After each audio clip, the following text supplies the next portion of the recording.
इन दिनों गुजरात में आसमान से आफत बरस रही है। पिछले 3 दिन से मूसलाधार बारिश ने कई इलाकों में बर्बादी वाली बाढ़ ला दी है। द्वारिका तैरता हुआ नजर आ रहा है। जूनागढ़ में जल प्रलय बनकर बरस रहा है बादल। तो सैलाब ने सूरत की सूरत भी बिगाड़ कर रख दी है। मौसम विभाग ने अगले 48 घंटे के लिए रेड अलर्ट जारी किया है।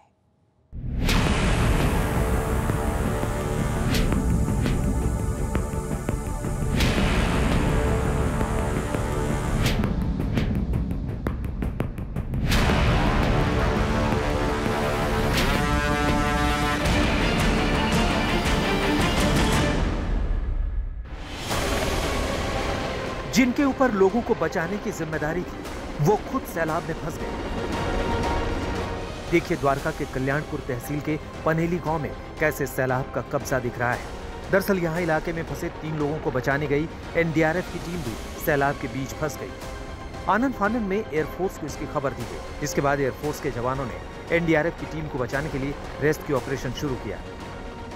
देखिए कैसे देवदूत बनकर आए एयरफोर्स के जवान एक एक करके बाढ़ में फंसी राहत टीम को धीरे धीरे ऊपर खींच रहे हैं।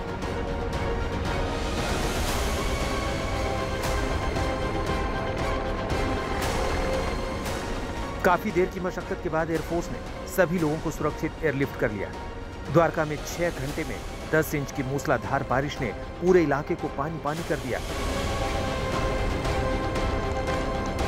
गुजरात के राजकोट समेत कई जिलों में आसमानी आफत लोगों पर कहर बनकर टूटी है। राजकोट के उपलेटा से मनावदर की तरफ जाने वाली रोड पूरी तरह गायब हो गई। अब यहां मानो सड़कों पर समंदर बह रहा है। लाट गांव में 5 से 6 फीट पानी भरा है। यहां 14 इंच की बारिश में गांव के 550 घर और करीब 2250 लोग 5 फीट पानी के बीच रहने को मजबूर दिख रहे हैं। राजकोट जिले के उपलेटा तालुका के लाट गांव में फिलहाल हम मौजूद हैं। आज सुबह 2 घंटे के अंदर लगभग 14 इंच जितनी बारिश की वजह से पूरा जनजीवन अस्त व्यस्त पड़ा हुआ है। आप देख सकते हैं जिस रोड पे फिलहाल हम मौजूद हैं वहां से गांव की जो कनेक्टिविटी है वो लगभग खत्म हो चुकी है। पूरा गांव चारों तरफ से जलमग्न स्थिति में यहाँ पे देखा जा रहा है। सामान्य तरीके से अगर बात करें तो गुजरात के सौराष्ट्र हिस्से के जूनागढ़ की बात करें, पोरबंदर की बात करें या द्वारका की बात करें या अब राजकोट की बात करें, लगातार पिछले 5 दिनों से हो रही बारिश की वजह से कई गांव, कई रोड रास्ते जो हैं वो बंद स्थिति में देखे जा रहे हैं। मौसम विभाग के मुताबिक 23 और 24 जुलाई को सौराष्ट्र के द्वारका, पोरबंदर, जूनागढ़, गिर सोमनाथ और दक्षिण गुजरात में नवसारी, वलसाड, दमन, दादर नगर हवेली में भारी बारिश का रेड अलर्ट है। अभी जब सुबह से अब तक 10-15 इंच बरसात बारिश हुई है, तो उससे क्या हुआ है, नदी भी फूल जा रही है। यहाँ की भादर नदी फूल जा रही है और ये गांव का पानी, बारिश का पानी होने के कारण ये रोड रास्ता में थोड़ा कम्युनिकेशन का प्रॉब्लम हुआ है। जूनागढ़ के हालात भी बेकाबू होते जा रहे हैं। लगातार 5वें दिन बारिश की वजह से लोगों में डर बैठ गया है। देखिए लग ही नहीं रहा कि यहाँ कभी सड़क भी थी, क्योंकि अब यहाँ सिर्फ और सिर्फ सैलाब दिख रहा है। जूनागढ़ में लगातार 5वें दिन भी भारी बारिश हो रही है। आप देख सकते हैं मेरे पीछे ये दामोदर कुंड है, जहाँ पर आप पानी का प्रवाह है, उसका जो उफान है वो देख सकते हैं कि तेज प्रवाह से पानी यहाँ से बह रहा है। ये वही पानी है जो यहाँ सोनरख नदी के उफान से आता है। करीबन गिरनार पर आज 7 से 8 इंच बारिश हुई है। 2 घंटे में इतनी बारिश की वजह से पूरा जो दामोदर कुंड है वो छलक उठा है और यही सब पानी है वो पूरे जूनागढ़ शहर में भी जाएगा और इसी की वजह से जूनागढ़ में भी जल भराव जैसी स्थिति हो जाती है, क्योंकि जूनागढ़ के ज्यादातर जो इलाके हैं वो इलाके में ओजत नदी के बांध से और जूनागढ़ के जो गिरनार के पहाड़ियों पर जब बारिश होती है वो पानी वहां तक पहुंचता है। जूनागढ़ में तेज बारिश की वजह से गिरनार की पहाड़ी पर खूबसूरत नजारे दिख रहे हैं, तो दूसरी ओर दामोदर कुंड में पानी का प्रवाह लोगों को अलर्ट कर रहा है। इस साल यहाँ पे भवनाथ के ये दामोदर कुंड है, तो पानी का बहुत ज्यादा बहाव होने के कारण ऐसे देखने में तो अत्यंत दुर्लभ लग रहा है, लेकिन साथ में डर भी लग रहा है कि ये पिछले साल की तरह यहाँ पे जो पानी का बहाव बढ़ रहा है और 5 दिनों से बारिश चल रही है। गुजरात के स्टेट इमरजेंसी ऑपरेशन सेंटर के मुताबिक गुजरात में इस बार के मानसून सीजन में औसत के मुकाबले अभी तक 38% से अधिक बारिश दर्ज की गई। जिसमें गुजरात में सबसे अधिक 55% बारिश सौराष्ट्र जोन में हुई। कच्छ क्षेत्र में सीजन की औसत वर्षा का 50%, दक्षिण गुजरात में 39%, उत्तर गुजरात में 23% और पूर्व मध्य गुजरात में 23% ज्यादा बारिश अब तक दर्ज की गई है।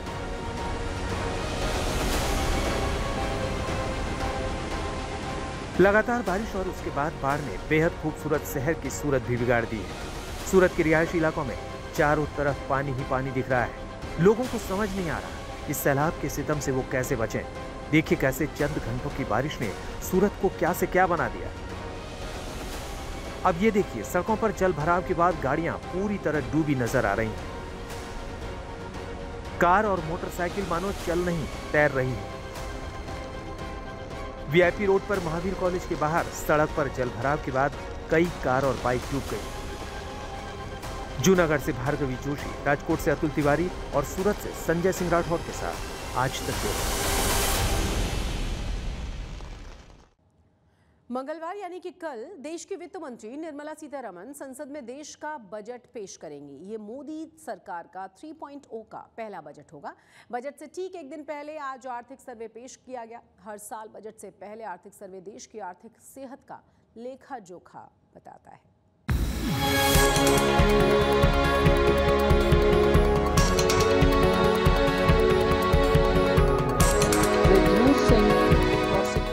आज वित्त मंत्री निर्मला सीतारमण ने संसद में आर्थिक सर्वे पेश किया। आर्थिक सर्वे 2024 के मुताबिक इस फाइनेंशियल ईयर में जीडीपी बढ़त दर 6.5 से 7% रहने का अनुमान है।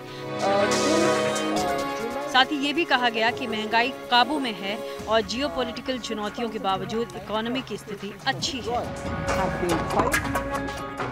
इस आर्थिक सर्वे में कृषि पर फोकस बढ़ाने पर जोर दिया गया है। आर्थिक सर्वे के बाद कल संसद में बजट पेश किया जाना है। ये मोदी 3.0 का पहला पूर्ण बजट है। ऐसे में किसान, कारोबारी और महिलाओं को खासतौर से इससे काफी उम्मीदें हैं। तो नहीं बढ़ रही है, पर बच्चों की स्कूल की फीस बढ़ा दी जा रही है। हाँ, उसमें भी दिक्कत हो रही है। अगर किसी के यहाँ 2 बच्चे हैं तो उसको फिर फीस भी उस हिसाब से, 1 है तो भी दिक्कत हो रही है। घर का भी राशन पानी सब महंगा हो रहा है, तो सैलरी भी बढ़ाना चाहिए। 300 रुपये लेके जाओ सब्जी के लिए तो पता भी नहीं चलता है कि 2-3 दिन की मात्र सब्जी आती है। टमाटर 120 रुपये किलो, दाल के दाम एकदम से बढ़ गए हैं। हमारी मुख्य मांग ये है कि जिस तरह से सरकार के कर्मचारी जो होते हैं उनको 60 साल की रिटायरमेंट के बाद जो उनको पेंशन मिलती है, इस तरह 60 साल की रिटायरमेंट के बाद किसान को भी 10,000 रुपये की पेंशन सरकार इस बार बजट में देने का काम करे। डाई का कट्टा 900 रुपये का है। वेट कम कर दिया गया, पहले 50 किलो का था 5 किलो का कर दिया गया। किसानों के बारे में सोचें ज़्यादा से ज़्यादा और किसानों के बच्चों के बारे में सोचें। इनके अलावा छात्र और युवा भी बजट से बड़ी आस लगाए हुए हैं। थोड़ा सा एक मिडिल क्लास में जो एक्सपेक्टेशन है, जो लोगों को डायरेक्ट बेनिफिट मिले from the taxation point of view, एक वो एक्सपेक्ट कर सकते हैं। उसके अलावा जो रियल एस्टेट के जो कॉस्ट हैं, इट्स गोइंग वेरी हाई। जो एक आम आदमी पहुँच से बहुत बाहर जा रहे हैं, उसको कैसे कंट्रोल कर सकते हैं। एजुकेशन का जो कॉस्ट है दैट इज़ वेरी हाई, उसको थोड़ा फोकस कर सकते हैं। पहले टैक्स रेट, होम लोन का रेट कम हुआ था, लेकिन ईयर बाय ईयर इंक्रीज़ होता जा रहा है। डिमांड भी बढ़ रही है, हम समझ रहे हैं कि होम महंगे हो रहे हैं, बट फिर भी एक कहीं ना कहीं कुछ ना कुछ रूल रेगुलेशन लाना चाहिए गवर्नमेंट को, जिससे जो बढ़ती हुई कीमतें हैं वो मिडिल क्लास की रेंज में आए। ये बीइंग अ स्टूडेंट मैं बता रहा हूँ कि अभी जो इस पे मैं चाहता हूँ गवर्नमेंट ज़्यादातर काम करे और बहुत ज़्यादा फोकस लगाए, वो है स्किल डेवलपमेंट के ऊपर। बीइंग अ स्टूडेंट, मैं एक स्टूडेंट कम्युनिटी का पर्सपेक्टिव दे रहा हूँ आपको। पिछले 3-4-5 साल में जो चीज़ सबसे ज़्यादा चेंज हुई है यूथ के अंदर, वो उनका माइंडसेट हुआ है। Being a job seeker to being a job giver की तरफ जो यूथ का माइंडसेट गया है, नहीं मुझे जॉब गिवर बनना है, मुझे Tier 1, Tier 2, 3 सिटीज़ के अंदर जॉब की प्रोडक्शन करनी है, चाहे अपॉर्चुनिटीज़ प्रोड्यूस करनी है। ठीक है, एक चीज़ मैं चाहता हूँ जो इंट्रोड्यूस की जाए, that is skill based reservation. उस चीज़ों के लिए हर स्टेट का अपना अपना रेगुलेशन कमेटी तो रहता ही है, जिसमें से उनको इंडस्ट्री ट्रेनिंग और इन चीज़ों के लिए थोड़ी बहुत फंड अलग से निकाल के रखना चाहिए। क्योंकि पढ़ाई तो 15-20 सालों से वही रहा जा रहा है, लेकिन जो टेक्नोलॉजी बदलते आ रही है, वो काम करने की तकनीकें और इंडस्ट्री में मशीनरी चेंज हो रही है। इसका अगर आप लोगों को नॉलेज प्रोवाइड करवा दें तो वो आगे जाके तरक्की कर पाएंगे। Sir, Ministry of Corporate Affairs has taken a lot of steps towards उम्मीद की जा रही है कि सरकार कुछ बड़े ऐलान कर सकती है, जैसे टैक्स स्लैब में राहत की उम्मीद, स्टैंडर्ड डिडक्शन लेवल 50,000 से बढ़कर 60 या 70,000 हो सकता है। इसी तरह हाउस रेंट अलाउंस भी बढ़ाया जा सकता है। साथ ही धारा 80C में छूट बढ़ सकती है। इसके अलावा NPS में महत्वपूर्ण बदलाव भी संभव है। ये बजट सत्र है। मैं देशवासियों को जो गारंटी देता रहा हूं, क्रमशः रूप से उन गारंटियों को जमीन पर उतारना, इस लक्ष्य को लेकर के हम आगे बढ़ रहे हैं। इससे पहले आर्थिक सर्वे में केंद्र ने दावा किया कि महंगाई काबू में है। साथ ही बताया गया कि 2023-24 में देश की अर्थव्यवस्था की अच्छी ग्रोथ रही है। ऐसे में अब सभी की निगाहें कल यानी मंगलवार को पेश होने वाले बजट पर टिकी हुई हैं। मनीष चौरसिया के साथ bureau report, good news today. Modi सरकार 3.0 के पहले बजट से गुजरातियों को क्या उम्मीदें हैं? अहमदाबाद और राजकोट से रिपोर्ट देखिए जरा। It is now appropriate to look at where we were then till 2014 and where we are now, only for the purpose of drawing lessons from the mismanagement of those years. The government will lay a white paper on table of the House. पिछली सरकारों ने सामान्य मानवी के सिर पर दशकों से ये बहुत बड़ी तलवार लटका कर रखी थी। Every challenge of the pre-2014 era was overcome through our economic management and our governance. The exemplary track record of governance, development and performance, effective delivery and Jan Kalyan has given the government trust, confidence and blessings of the people. पूर्ण budget नई सरकार बनने के बाद आपके समक्ष लेकर के आएंगे। In the full budget in July, Honorable Speaker, our government will present a detailed roadmap for our pursuit of Vikasit Bharat. देश में गठबंधन की सरकार बन चुकी है और 23 तारीख के रोज वित्त मंत्री निर्मला सीतारमण अपना पहला बजट पेश करने जा रही हैं। हमारे साथ अहमदाबाद के कुछ आम लोग जुड़े हुए हैं, उन्हीं से बात करेंगे, क्योंकि जब भी बजट की बात आती है लोगों को सरकार से अलग अलग क्षेत्रों में अलग अलग किस्म की अपेक्षाएं होती हैं। लोगों को क्या इस बार के बजट से उम्मीद है, इस बारे में बातचीत करेंगे। क्या नाम है आपका और गठबंधन की इस बार सरकार है, क्या उम्मीद है? क्योंकि बीते 10 सालों में बीजेपी बहुमत में थी और एनडीए की सरकार थी, लेकिन इस बार गठबंधन की सरकार, क्या उम्मीद? मेरा नाम पार्थ है। अभी देखने जाए तो महंगाई बहुत पीक पे है, तो जो ट्रांसपोर्टेशन का खर्च है उसमें कुछ गवर्नमेंट की ओर से कुछ राहत मिले तो सब चीज़ें का जो दाम है वो कम हो सकता है। स्पोर्ट्स बजट से फ़ायदा हो जाएगा, क्योंकि अभी भी हम देखते हैं धीरे धीरे हमारे खिलाड़ियों का प्रदर्शन तो सुधर रहा है, लेकिन बजट अगर बढ़ाया जाएगा तो आपको उम्मीद है कि हम पॉइंट टैली में और भी ऊपर बढ़ेंगे? जी बिल्कुल, क्यों नहीं। अगर बजट बढ़ाया जाएगा तभी तो खिलाड़ियों आगे आएंगे ना, तभी तो हमारे ओलंपिक में हम इतना अच्छा प्रदर्शन कर पाएंगे। इस बार निर्मला सीतारामन से हमें काफ़ी उम्मीदें हैं। मैं एक मिडिल क्लास फैमिली से आती हूँ, तो जो बजट अब तक का बजट आता है वो इसमें से जो निचले लोग होते हैं उसके लिए सारी स्कीम और फ्री राशन ऐसा वगैरह होता है, और जो बचता है वो ऊपर वाले ले जाते हैं, लेकिन हम बीच वालों के लिए कुछ ऐसा होता ही नहीं। और मैं सोचती हूँ कि इस बार बजट में कुछ मिडिल क्लास के लिए खास किया जाए। और जो अत्यारे इतने में महंगाई भी कितनी बढ़ चुकी है, तो वो राशन भी कितना महंगा हो चुका है, पेट्रोल महंगा हो चुका है, स्कूल की फी, तो इस बार मिडिल क्लास के लिए कुछ खास योजनाएं बनाई जाए और उसको सारे खास प्रॉफिट मिल जाए, ऐसे मैं सोचता हूँ। आपका क्या मानना है? यंग हैं आप क्या सोचती हैं? स्टडी आप हो सकता है अभी कर रही होंगी, आपको क्या उम्मीदें हैं सरकार से इस बार के बजट? मेरा ऐसा मानना है कि सरकार को एजुकेशन कुछ फ्री करना चाहिए, जैसे कि हमारी आउट ऑफ कंट्री ऐसा कर रहे हैं, जिससे मतलब कि आगे अनएम्प्लॉयमेंट के चांसेस भी बहुत कम हो और आगे का हमारा यंगस्टर्स है तो हम ऐसा कहते हैं कि भारत का भविष्य है तो वो भी अच्छा रहे और हमारी एजुकेशन लेवल भी बढ़े, जिससे आगे बहुत कंट्री बहुत डेवलप्ड हो। इसलिए एजुकेशन को लेकर भी यंगस्टर्स को उम्मीदें हैं, आप क्या कहेंगे? क्योंकि एक जीएसटी भी एक बहुत बड़ा मुद्दा है। जब भी बात करते हैं लोग जीएसटी की बात करते हैं, कई सारी चीज़ जो स्लैब है उसमें से कहते हैं कि जीएसटी घटाना चाहिए। साथ ही में टैक्स स्लैब को लेकर भी हर बार जो नौकरी पेशा लोग हैं वो उम्मीद लगाए बैठे होते हैं। आपको क्या उम्मीदें हैं? इसमें ये जो है जीएसटी और टैक्सेस की वजह से मिडिल क्लास जो बिजनेसमैन है, जो व्यापारी है, जो मिडिल लेवल में है, उनको मतलब क्या है जीएसटी भरना ही रहता है, तो उसको दूसरा कुछ मिलता नहीं है। 18% प्लस अगर वो थोड़ा बहुत ऊपर जाते हैं तो 30% या 20% का स्लैब में आते हैं तो 50% तो ऐसे ही उनके इनकम में से टैक्स में चला जाता है। बाकी जो बचता है मतलब वो व्यापारी लोग सामने उसका मतलब कलेक्शन भी नहीं होता, तो वो मतलब उसके लिए बहुत बड़ी ये दिक्कत है। अगर ये इतना सारा जो टैक्सेस है तो मैं तो मानता हूँ ये टैक्सेस से पूरा इंडिया सोने की चिड़िया जो बोलते हैं वो बन सकती है, बरोबर है। तो इसमें अगर कुछ भी थोड़ा छूटछाट देना चाहिए और इसके रूल्स रेगुलेशन जो है जिसकी वजह से जीएसटी के लिए मिडिल क्लास बिजनेसमैन को और जीएसटी कम होने से जो महंगाई है वो भी कम हो सकती है। उम्मीदें तो बहुत हैं और पिछले 10 सालों में बहुत अच्छा निर्मला सीतारमण जी इस बार छठा मेरे ख्याल से बजट पेश कर रही है। पिछले भूतकाल में बहुत अच्छा दिया है।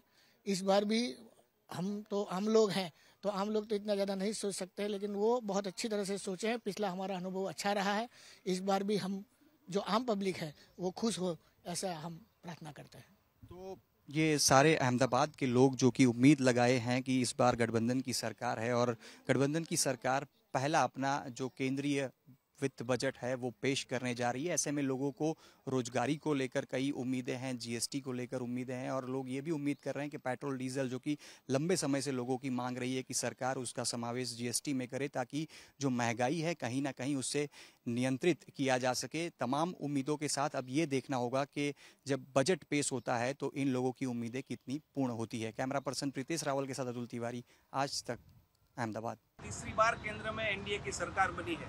देश के हर एक वर्ग इस बजट से कुछ ना कुछ आशा अपेक्षाएं रख रहे हैं। आप केंद्र सरकार से क्या अपेक्षाएं रख रहे हैं इस बजट में? जी बिल्कुल, इस समय पे मैं एक युवा होने के कारण मैं बजट के 3 भागों में सबसे ज़्यादा रुचि रखता हूँ। एक है एजुकेशन में जो बजट का भाग होगा, एक देश की सुरक्षा में जो आर्मी के लिए जो बजट होगा और तीसरा इंफ्रास्ट्रक्चर के लिए। ये सभी बजट के बारे में हम देखते हैं तो वो कहीं ना कहीं हर साल बढ़ता जा रहा है, बट इसका कोई निवारण आ रहा है ऐसा लग नहीं रहा, थोड़ा कम लग रहा है। तो जीएसटी का टैक्स है वो बहुत ज़्यादा है और सरकार को इस बजट में खास तौर पर एजुकेशन और हेल्थ के लिए बजट बढ़ाना चाहिए और जो प्राइवेट यूनिवर्सिटी है, प्राइवेट कॉलेज है, गवर्नमेंट मेडिकल कॉलेज है, उसमें जो फीस का लेवल बढ़ रहा है उसको नीचा ले आना चाहिए। भूटान के राजा और प्रधानमंत्री 3 दिन के गुजरात के दौरे पर हैं। वडोदरा एयरपोर्ट पर भूटान के राजा और प्रधानमंत्री का गुजराती परंपरा से उन्होंने शानदार स्वागत किया है। इस दौरान गुजरात की संस्कृति से जुड़े गरबा समेत कई सांस्कृतिक कार्यक्रम भी यहां पर आयोजित किए गए। इसके बाद दोनों ही नर्मदा पहुंचकर विश्व की सबसे ऊंची प्रतिमा स्टैच्यू ऑफ यूनिटी का दीदार करते हुए नजर आए। भूटान के शीर्ष नेताओं के इस दौरे से दोनों ही देशों के रिश्तों को और ज्यादा मजबूती मिलेगी। ओडिशा के भगवान जगन्नाथ यात्रा की तर्ज पर लंदन में भी धूमधाम से रथ यात्रा निकाली गई है। रविवार को हाइड पार्क से ट्राफल्गर स्क्वायर तक निकाली गई इस यात्रा में हजारों की संख्या में श्रद्धालु शामिल हुए हैं। देखिए लंदन में आस्था का, भक्ति का, उल्लास का सैलाब।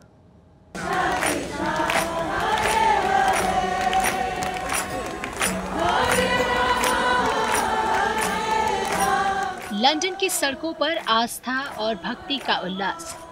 हरे रामा हरे कृष्णा से गुंजामय ट्राफल्गर स्क्वायर।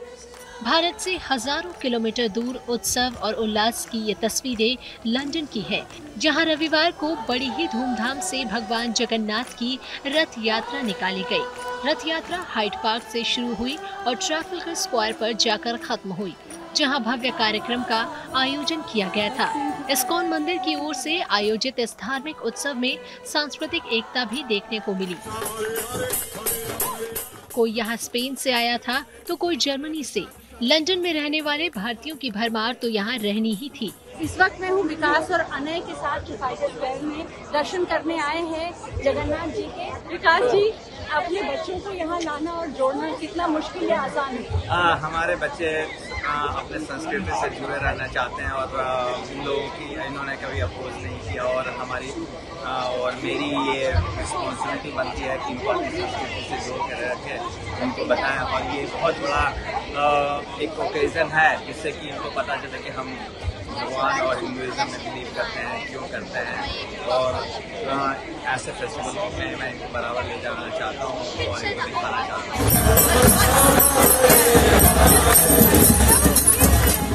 भारत के ओडिशा की तरह ही लंदन में हर साल धूमधाम से जगन्नाथ रथ यात्रा निकाली गई है। भाई बलभद्र और बहन सुभद्रा के साथ भगवान जगन्नाथ की रथ यात्रा में रौनक देखते ही बनती है।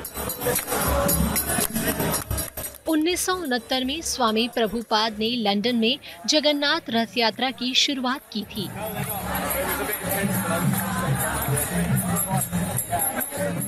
तब से सांस्कृतिक उत्सव का ये उल्लास हर साल गर्मी के मौसम में लंदन की सड़कों पर नजर आता है। लंदन से लवलीना टंडन के साथ